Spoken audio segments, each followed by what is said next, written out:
सरकार की तरफ से कोलगेट पर एकजुट होकर सरकार के कई नुमाइंदे बीजेपी पर हमलावर हो रहे हैं। खासकर कांग्रेस इस मुद्दे पर अकेले दागदार होने को तैयार नहीं है।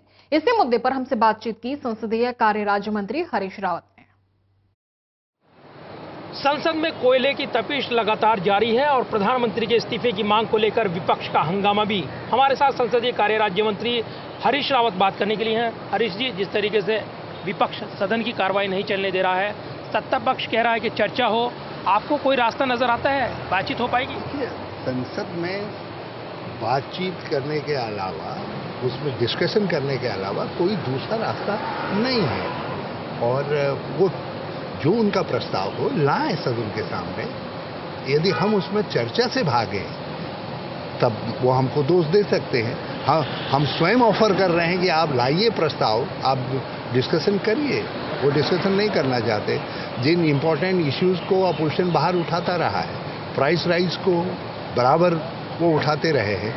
राज्यसभा में उस पर चर्चा होनी है, लेकिन आप उस पर और आर्थिक मंदी पर चर्चा नहीं करना चाहते हैं। आप राज्यसभा नहीं चलने दे रहे हैं। लोकसभा में सूखे पर और बाढ़ पर चर्चा है 2 बजे से।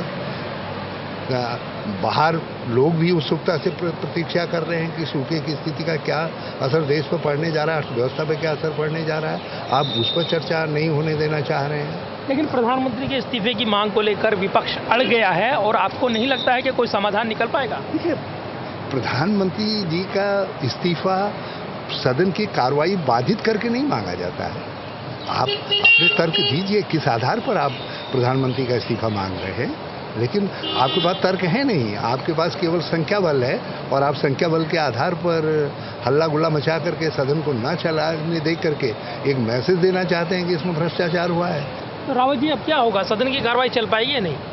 देखिए, हम चलाने के लिए उत्सुक हैं। देश की जनता ने हमको चुन करके भेजा है कि हम यहाँ चर्चा करें, बातचीत करें।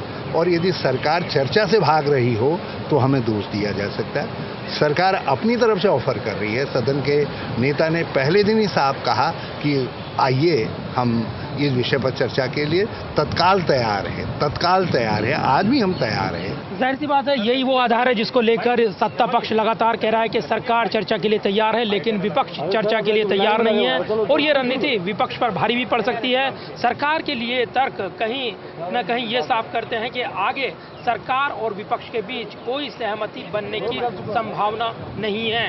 कैमरामैन गजेंद्र के साथ प्रदीप कुमार, टोटल टीवी, दिल्ली। वहीं कोल ब्लॉक आवंटन के मामले पर सरकार और विपक्ष के बीच संघर्ष चरम पर है। बीजेपी प्रधानमंत्री के इस्तीफे की मांग कर रही है, इसके बावजूद वो बैकफुट पर नजर आ रही है। कारण है कोल ब्लॉक आवंटन के मामले पर बीजेपी शासित राज्यों की तरफ से केंद्र सरकार को लिखी गई चिट्ठी। कोल ब्लॉक पर संसद में संग्राम, बीजेपी चर्चा के लिए नहीं तैयार। बीजेपी पर जायसवाल का वार, चर्चा में टिक नहीं पाएगी बीजेपी। कैग की रिपोर्ट में कोल ब्लॉक आवंटन में घोटाले की रिपोर्ट आने के बाद संसद में संग्राम हो रहा है, जिसकी वजह से सदन की कार्यवाही नहीं चल पा रही है। उधर केंद्रीय कोयला मंत्री श्री प्रकाश जायसवाल बीजेपी को घेर रहे हैं। जायसवाल का कहना है कि बीजेपी इसलिए चर्चा नहीं चाहती क्योंकि बीजेपी शासित राज्यों के मुख्यमंत्रियों ने कोयला खदानों के आवंटन का विरोध किया था और उनकी हकीकत सामने आ जाएगी। बहस में बीजेपी टिक नहीं सकती है, इसलिए वो चर्चा से भाग रही है। कोयला खदान आवंटन मामले में बीजेपी प्रधानमंत्री के इस्तीफे की जिद पर अड़ी है, तो कांग्रेस इस पर चर्चा चाहती है। कोयला आवंटन की नीति को लेकर राज्य सरकारों ने केंद्र सरकार को चिट्ठी लिखी थी। इनमें बीजेपी शासित राज्यों के मुख्यमंत्रियों की चिट्ठियां भी शामिल हैं। चिट्ठी में बीजेपी की सरकारों ने लिखा है कि केंद्र सरकार नीलामी के पक्ष में थी। केंद्र सरकार का कहना था कि आवेदकों की संख्या काफी ज्यादा है, इसलिए नीलामी जरूरी है और इससे पारदर्शिता आएगी। लेकिन राज्य सरकारों ने नीलामी का विरोध किया। छत्तीसगढ़ सरकार ने नीलामी का विरोध करते हुए लिखा था कि प्रस्तावित नीति में बदलाव से स्टील की नई इकाइयां गरीब राज्यों से तटीय अमीर राज्यों के पास जा सकती हैं। इसलिए ये प्रस्ताव लौह इस्पात उद्योग के विकास के लिए छत्तीसगढ़ समेत झारखंड और मध्य प्रदेश जैसे राज्यों के लिए नुकसानदायक होगा। वहीं राजस्थान सरकार ने चिट्ठी में लिखा है कि प्रस्तावित नीति में बदलाव सरकार या आयोग की सिफारिशों के खिलाफ है। गौरतलब है कि जिस वक्त राजस्थान सरकार ने केंद्र को चिट्ठी लिखी थी, उस वक्त राज्य में बीजेपी की सरकार थी और वसुंधरा राजे सिंधिया मुख्यमंत्री थी। सरकारिया आयोग ने केंद्र और राज्यों के बीच के रिश्तों को परिभाषित किया था। आयोग की रिपोर्ट में प्राकृतिक संसाधनों में केंद्र और राज्य की हिस्सेदारी का भी जिक्र था। सिर्फ बीजेपी शासित राज्यों के मुख्यमंत्रियों ने ही नहीं, पश्चिम बंगाल की लेफ्ट सरकार ने भी कोयला खदान के आवंटन की नीलामी का विरोध किया था। उस समय पश्चिम बंगाल के मुख्यमंत्री बुद्धदेव भट्टाचार्य हुआ करते थे। राज्य सरकार की चिट्ठी में लिखा था कि पश्चिम बंगाल की सरकार नीलामी के जरिए कोयला खदानों के आवंटन के प्रस्तावित नीति के पक्ष में नहीं है। उधर जैसे ही कोयला खदान आवंटन के नीलामी के विरोध में राज्य सरकारों की चिट्ठी का जिक्र हुआ, हर तरफ से सफाई आने लगी। नीलामी का विरोध करने वाले सफाई दे रहे हैं, लेकिन सरकार इसी विरोध को अपने बचाव का हथियार बना रही है। बीजेपी के संसद में चर्चा करने की बजाय प्रधानमंत्री के इस्तीफे के रुख पर अड़ने की वजह बीजेपी शासित राज्यों के मुख्यमंत्रियों की लिखी चिट्ठी को माना जा रहा है, जिससे उसके बैक फुट पर आने का अंदेशा है। Bureau report, Total TV.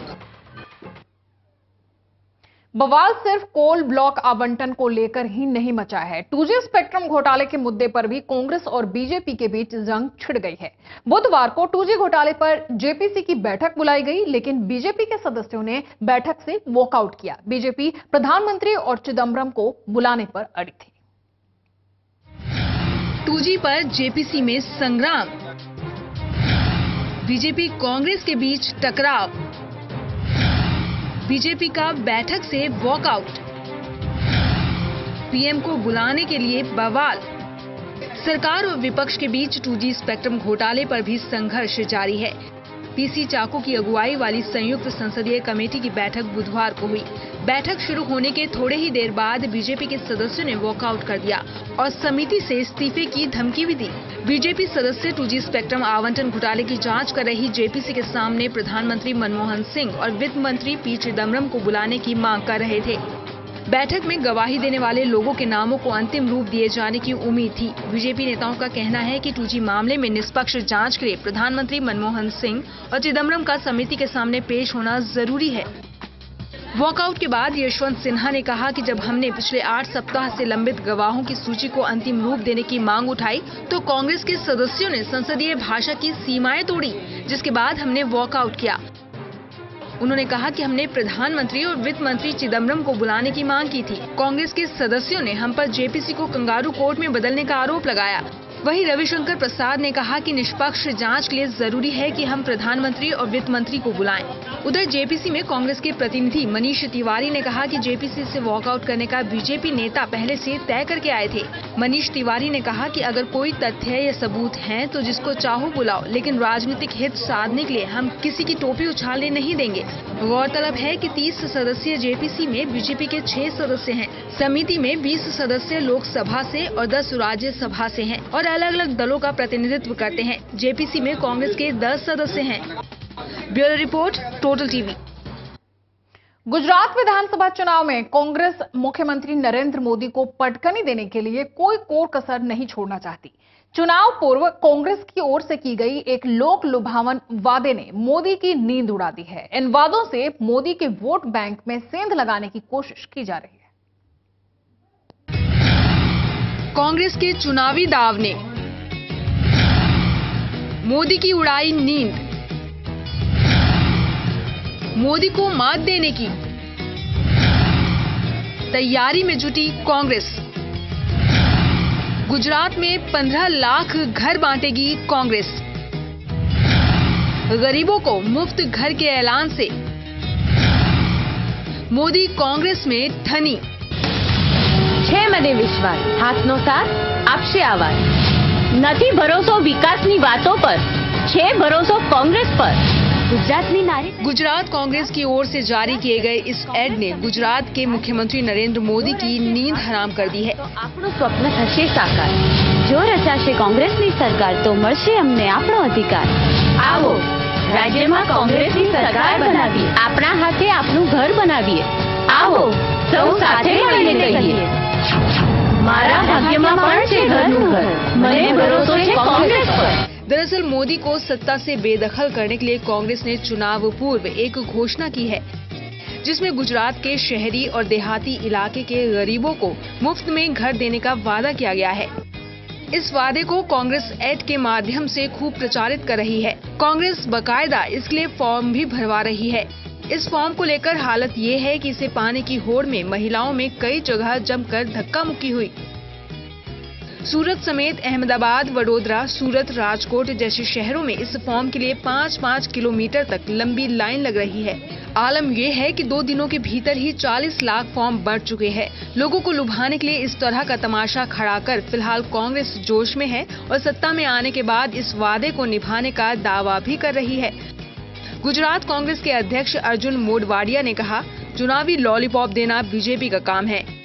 उन्होंने 2007 में 1500 करोड़ का पैकेज वन बंधु को दिया था और सागर खेड़ों के लिए 11,000 करोड़ का प्रोजेक्ट है। हमारा ये प्रोजेक्ट, ये सभी प्रोग्राम 1995 से थे, जिसे हम फिर से लाएंगे। कांग्रेस ने खुद का घर योजना को 3 कैटेगरी में लॉन्च किया है। ए कैटेगरी में 1 कमरा और रसोई के लिए 70,000 रुपए भरने होंगे। वहीं बी कैटेगरी में 1 BHK फ्लैट के लिए 1 लाख रुपए भरने होंगे, जबकि सी कैटेगरी में 2 BHK फ्लैट के लिए 1,80,000 रुपए जमा करने होंगे। कांग्रेस के इस दाव से बीजेपी के साथ साथ गुजरात के मुख्यमंत्री नरेंद्र मोदी की भी नींद उड़ गई है। हालांकि मोदी ने कांग्रेस के इस ऐलान पर पलटवार करते हुए कहा कि कांग्रेसी नेता कागज की नाव पर समंदर पार करना चाहते हैं।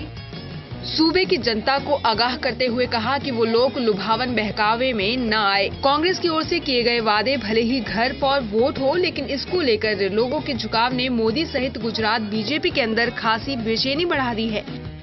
फिलहाल कांग्रेस के इस दाव का तोड़ निकालने में बीजेपी जी जान से जुट गई है। Bureau report, Total TV. दुनिया के सबसे खतरनाक आतंकवादी ओसामा बिन लादेन को मारने के पीछे पाकिस्तान का हाथ था। पाकिस्तान ने ओसामा की मौत का प्लान 6 महीने पहले ही अमेरिका को सौंप दिया था। इस बात का खुलासा किया है एक अमेरिकी पत्रकार ने।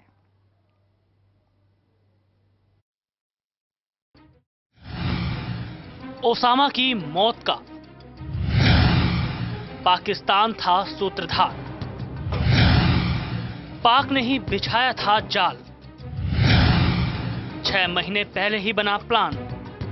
दुनिया के सबसे खतरनाक आतंकवादी ओसामा बिन लादेन को मार गिराने के अभियान की जानकारी पाकिस्तान के सेना प्रमुख कयानी को थी और ये जानकारी करीब 5 महीने पहले दे दी गई थी। यह सनसनीखेज दावा एक अमेरिकी पत्रकार मिनिटर ने अपनी किताब लीडिंग फ्रॉम बिहाइंड में किया है। बाजार में मंगलवार को आई इस किताब में दावा किया गया है कि पाकिस्तान के सेना प्रमुख जनरल अशफाक परवेज कयानी को अमेरिका ने ओसामा के खात्मे के लिए तय अपने अभियान से जुड़ी जानकारी तकरीबन 5 महीने पहले ही दे दी थी। किताब में यह भी कहा गया है कि एबटाबाद के जिस परिसर में ओसामा अपने परिवार के साथ रह रहा था वो पाकिस्तानी सैन्य अकादमी के परिसर का ही हिस्सा था, लेकिन बाद में उसे अलग कर दिया गया था। मिनिटर की किताब के मुताबिक लादेन का पता लगाने में पाकिस्तान की खुफिया एजेंसी ISI के एक कर्नल ने उस वक्त बड़ी मदद की जब वो अगस्त 2010 में CIA के इस्लामाबाद स्टेशन में गया था। गौरतलब है कि आतंकी संगठन अल-कायदा के सरगना ओसामा बिन लादेन को अमेरिकी नौसेना के सील कमांडो फोर्स ने मई 2011 में पाकिस्तान के एबटाबाद शहर में मार गिराया था। द वॉल स्ट्रीट जर्नल और द वाशिंगटन पोस्ट के पूर्व संवाददाता मिनिटर ने दावा किया है कि ऐसे संकेत हैं कि पाकिस्तानी सेना के साथ एक कवर स्टोरी विकसित की गई और मिशन के लिए ओबामा को उनकी मौन सहमति मिली हुई थी। किताब में कहा गया है कि इस बात का जिक्र कभी नहीं हुआ कि ओबामा की टीम ने जितना कबूल किया उससे कहीं ज्यादा योगदान पाकिस्तान की टीम ने इस अभियान में किया। जब CIA ने खुलासा किया कि ISI के एक कर्नल ने इस्लामाबाद में CIA से संपर्क साधा और ओसामा के बारे में सूचना देने की पेशकश की तो इस पर बहस शुरू हो गई। गौरतलब है कि पाकिस्तान अभी तक ये कहता आया है कि ओसामा को मार गिराने में पाकिस्तान की कोई भूमिका नहीं थी। भले ही ओसामा की मौत का प्लान बनाने में पाकिस्तान का हाथ हो, लेकिन पाक की मजबूरी है कि वो इस बात से इनकार करता रहे। दरअसल पाक ने जिस आतंकवाद को जन्म दिया उसे पाला पोसा, अब वहीं उसे भस्मासुर बनकर निगलने को तैयार है। ऐसे में पहले से आतंकियों के बीच घिरा पाकिस्तान अल-कायदा के कोप का भाजन नहीं बनना चाहेगा। Bureau report, Total TV. Osama का खौफ पूरी दुनिया को था, इस बात से सभी वाकिफ हैं, लेकिन ये बहुत कम लोग ही जानते होंगे कि इस आतंकवादी से दुनिया का दरोगा बने अमेरिका के राष्ट्रपति बराक ओबामा के दिल में भी खौफ था और उन्होंने 3 बार ओसामा को जीवन दान दिया था। देखिए रिपोर्ट। ओसामा से डरे थे ओबामा, 3 बार डरे थे ओबामा। ओसामा बिन लादेन को 3 बार दिया जीवन दान। चौथी बार में हुआ लादेन का काम तमाम। दुनिया के सबसे मजबूत राष्ट्र अमेरिका के राष्ट्रपति 3 बार डरे थे और उन्हें दुनिया के सबसे खतरनाक आतंकवादी ओसामा बिन लादेन के खिलाफ कार्रवाई का आदेश देने में डर लगा था और अलकायदा के पूर्व प्रमुख ओसामा बिन लादेन को मार गिराने का अमेरिकी मिशन 3 बार रोक दिया गया था। ये दावा leading from behind the reluctant president and the advisers who decided for him नाम की किताब में किया गया है। द वॉल स्ट्रीट जर्नल के पूर्व रिपोर्टर रिच मिनेटर की किताब में ये कहा गया है कि अमेरिकी राष्ट्रपति बराक ओबामा ने लादेन को मार गिराने का निर्णायक आदेश देने से पहले 3 बार ऐसा आदेश देने से इनकार कर दिया था। ओबामा का मानना था कि अमेरिकी सील कमांडो की कार्रवाई को गलत बताते हुए उनके खिलाफ आरोप लगाए जा सकते हैं। वो इस मामले में किसी भी तरह का जोखिम उठाने से बचना चाहते थे। मई 2011 में पाकिस्तान के एबटाबाद में अमेरिकी सील कमांडो ने लादेन को मार गिराया था। किताब में दावा किया गया है कि ओबामा ने जनवरी, फरवरी और मार्च 2011 में लादेन को मारने के मिशन को अनुमति नहीं दी। अमेरिका में नवंबर में राष्ट्रपति चुनाव होने हैं। ऐसे में दोबारा वापसी की कोशिश में लगे ओबामा की छवि को इस किताब से बट्टा लग सकता है। चुनाव प्रचारक ओबामा को अटल इरादे और साहसी फैसले लेने वाले नेता के रूप में प्रचारित कर रहे हैं। लादेन के मारे जाने के बाद व्हाइट हाउस की ओर से जारी बयान में भी ओबामा को ऐसा निर्णायक नेता बताया गया था जिसने इस मिशन को मंजूरी दी। किताब इस बयान को गलत साबित कर रहा है। इससे पहले CIA के कुछ पूर्व अधिकारियों ने ओबामा पर लादेन की मौत का राजनीतिक लाभ लेने का आरोप लगाया था। Bureau report, Total TV. Bharat में हिंसा फैलाने और पूर्वोत्तर वासियों के खिलाफ भय का माहौल पैदा करने में सोशल साइट्स का हाथ था। वहीं प्रधानमंत्री मनमोहन सिंह और उनके कार्यालय की छवि खराब करने में भी ट्विटर की भूमिका रही है, जिस पर पीएमओ के कई फर्जी अकाउंट हैं, जिसे देखते हुए सरकार ने ट्विटर के खिलाफ कार्रवाई करने का मन बना लिया है। ट्विटर पर पीएमओ का मजाक, प्रधानमंत्री की भी किरकिरी, फर्जी अकाउंट्स के जरिए वजीहत, ट्विटर पर सख्त हुई सरकार, कानूनी कार्रवाई की तैयारी।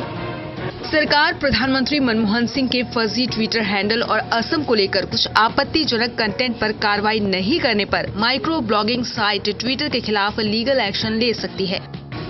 प्रधानमंत्री कार्यालय का कहना है कि इन फर्जी अकाउंट्स के जरिए प्रधानमंत्री की छवि खराब की जा रही है। ट्विटर ने इन फर्जी अकाउंट्स को बंद करने से इनकार किया है। पीएमओ ने जून में ट्विटर को लिखित में इन अकाउंट्स के खिलाफ एक्शन लेने को कहा था, लेकिन इस पर अभी तक कोई कार्रवाई नहीं की गई, जिसके बाद सर्विस प्रोवाइडर्स को अब इन पेजों को ब्लॉक करने को कहा जा सकता है। सरकार को असम हिंसा को लेकर ट्विटर के कुछ आपत्तिजनक पेज मिले हैं। सरकार ने इन्हें भी तुरंत हटाने को कहा, लेकिन कार्रवाई नहीं हुई। पीएमओ उन ट्विटर अकाउंट से ज्यादा खफा है जो प्रधानमंत्री मनमोहन सिंह के फर्जी नाम से ट्वीट कर रहे हैं।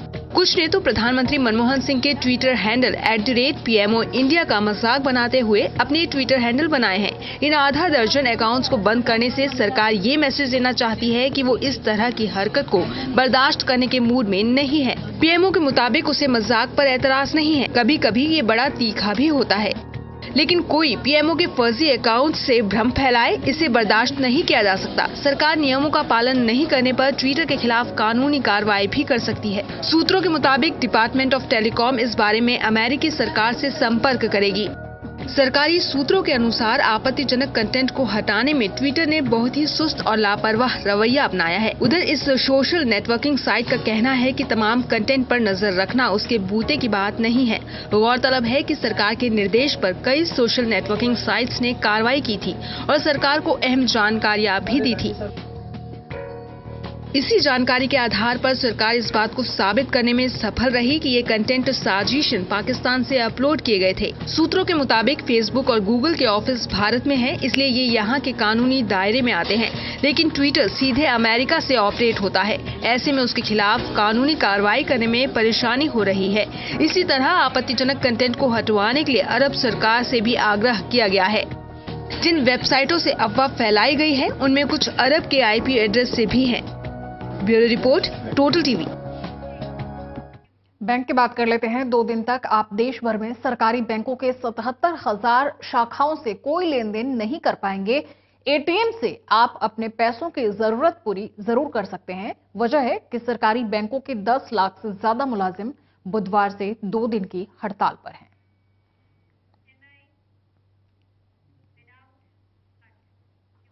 गुलाबी शहर में मंगलवार की रात से शुरू हुई बारिश ने बुधवार की सुबह होते होते शहर का रंग बदल दिया। पूरा शहर जलमग्न हो गया। इस बारिश की वजह से दर्जन भर लोगों के मारे जाने की खबर है। जयपुर में हुई इस बारिश ने शहर में दशकों पहले हुई बारिश का रिकॉर्ड तोड़ दिया है। जयपुर में आफत की बारिश ने मचाई भारी तबाही, 6 की मौत, लाखों प्रभावित। रिकॉर्ड बारिश से जलमग्न जयपुर के कई इलाके। राजस्थान की राजधानी जयपुर में मंगलवार की रात भयंकर बारिश हुई। इस बारिश ने गुलाबी शहर का हाल बिगाड़ कर रख दिया। बीती रात हुई जोरदार बारिश से अलग अलग घटनाओं में 6 लोगों की मौत हो गई। जयपुर से आगरा जाने वाले हाईवे पर इतना पानी भर गया कि हाईवे जाम हो गया। शहर में दीवार गिरने की वजह से 3 लोगों की मौत होने की खबर है, जबकि एक दंपत्ति की मौत कार में पानी भर जाने से हुई। दंपत्ति की कार सीधे पानी से भरे नाले में जा घुसी। एक शख्स के नाले में बह जाने की भी खबर है। जयपुर में भारी बारिश के चलते स्कूलों को बंद कर दिया गया। बारिश की वजह से निचले इलाकों में पानी भर गया है, जो अब तक भरा हुआ है। तेज बारिश और सड़क पर पानी भरने के कारण गाड़ियों का भी चलना मुश्किल हो गया। गाड़ी किधर मोड़ें, किधर ले जाएं, इस चक्कर में कई गाड़ियां हादसे की शिकार हो गईं। बारिश के चलते जयपुर के लोगों की भी हालत खराब है। इतनी बारिश हुई है कि कई इलाकों में अभी तक घरों में पानी भरा हुआ है। बारिश से सिर्फ जयपुर बेहाल नहीं, राजस्थान के दूसरे इलाकों में भी बारिश से लोगों का बुरा हाल है। सवाई माधोपुर के भी कई इलाकों में पानी भर गया है। भारी बारिश के चलते धौलपुर में भी 5 लोगों के तेज बहाव में बहने की खबर है। सड़कों पर पानी भरने से लोगों का चलना मुहाल हो गया। जयपुर शहर में बारिश रात करीब 11 बजे शुरू हुई और सुबह लगभग 3 बजे तक मूसलाधार बारिश होती रही। इस 4 घंटे की जोरदार बारिश से पूरा जयपुर शहर जलमग्न हो गया। गुलाबी शहर में बुधवार सुबह तक 148.4 मिलीमीटर बारिश दर्ज की गई। इस दौरान लोगों को बिजली के फॉल्ट के करंट का भी डर था। हालांकि जोरदार बारिश को देखते हुए लगभग सारे शहर की बिजली सप्लाई काट दी गई। बारिश को देखते हुए सभी स्कूल बंद कर दिए गए। इसके अलावा जयपुर से आगरा जाने वाले हाईवे को भी बंद कर दिया गया। Bureau report, Total TV. Uttar Pradesh में समाजवादी पार्टी की सरकार है। ऐसे में उसी पार्टी के किसी बाहुबली विधायक का जेल में होना सवाल खड़े करता है। लिहाजा एसपी के बाहुबली विधायक विजय मिश्रा को बेल मिल गई। इस मौके पर अपनी छवि के मुताबिक पुलिस वाले काफी गदगद देखे गए और उनकी खुशी के इजहार की वजह से उन्हें विजय मिश्रा की तरफ से 500 रुपए की बख्शिश दी गई। बाहुबली को मिली बेल, जी हुजूरी में जुटी पुलिस, होने लगी नोटों की बरसात। बेटी ने लुटाए 500 के नोट, वर्दीधारी को मिली बख्शीश, पुलिस वालों ने मनाया जश्न। 1.5 साल बाद बेल पर नैनी जेल से रिहा होने के बाद समाजवादी पार्टी के बाहुबली विधायक विजय मिश्रा ने नैनी जेल के बाहर पुलिस वालों को जमकर 500 के नोट बांटे। जमानत पर रिहा होने के बाद जब विधायक विजय मिश्रा इलाहाबाद के नैनी जेल से बाहर निकले तो हजारों समर्थकों की भीड़ उनका इंतजार कर रही थी। जब विधायक गाड़ी में बैठे तो जेल में तैनात पुलिस वालों को उनकी बेटी सीमा मिश्रा ने 500 रुपए के नोट बांटने शुरू कर दिए। इतना ही नहीं, नेताजी जब चलने लगे तो मीडिया से अनुरोध किया कि उनकी बाहुबली की छवि ना बनाई जाए। पैसा बांटने के मामले में विधायक विजय मिश्रा की बेटी सीमा मिश्रा ने सफाई देते हुए कहा कि वहां तैनात सिपाहियों ने मिठाई खाने के लिए पैसे मांगे थे। मेरे पास मिठाई नहीं थी, इसलिए मैंने उन्हें मिठाई खाने के लिए पैसे दे दिए। मुझे नहीं मालूम कि ये सिपाही कौन है। उधर जेल के सिपाहियों के इस तरह पैसा मांगने की खबर से जेल में हड़कंप मच गया और आनन फानन में पैसा मांगने वाले 3 सिपाहियों को सस्पेंड कर दिया। नहीं, सिपाहियों को कैमरे के सामने जमकर डांट भी पिलाई गई और आगे से ऐसा करने पर कड़ी कार्रवाई करने को भी कहा गया। इतना ही नहीं, सिपाहियों पर कार्रवाई के लिए सीसीटीवी फुटेज की भी जाँच करने की बात की गई है। गौरतलब है कि इलाहाबाद के भदोही जिले की ज्ञानपुर सीट से समाजवादी पार्टी के बाहुबली विधायक विजय मिश्रा पिछले 1.5 साल से जेल में थे। विजय मिश्रा पीएसपी सरकार में कैबिनेट मंत्री रहे नंद गोपाल नंदी पर 2010 में हुए रिमोट बम हमले के मामले में जेल में बंद थे। इस हमले में नंदी समेत आधा दर्जन लोग गंभीर रूप से घायल हुए थे, जबकि हमले में 2 लोगों की मौत हो गई थी। इसके अलावा भी विजय मिश्रा के खिलाफ 62 आपराधिक मामले लंबित हैं, जिनमें दर्जनों संगीन मामले भी शामिल हैं। Bureau report, Total TV. देश दुनिया में खबरें फिलहाल इतना ही। ताजा तरीन खबरों का दौर टोटल टीवी पर जारी है।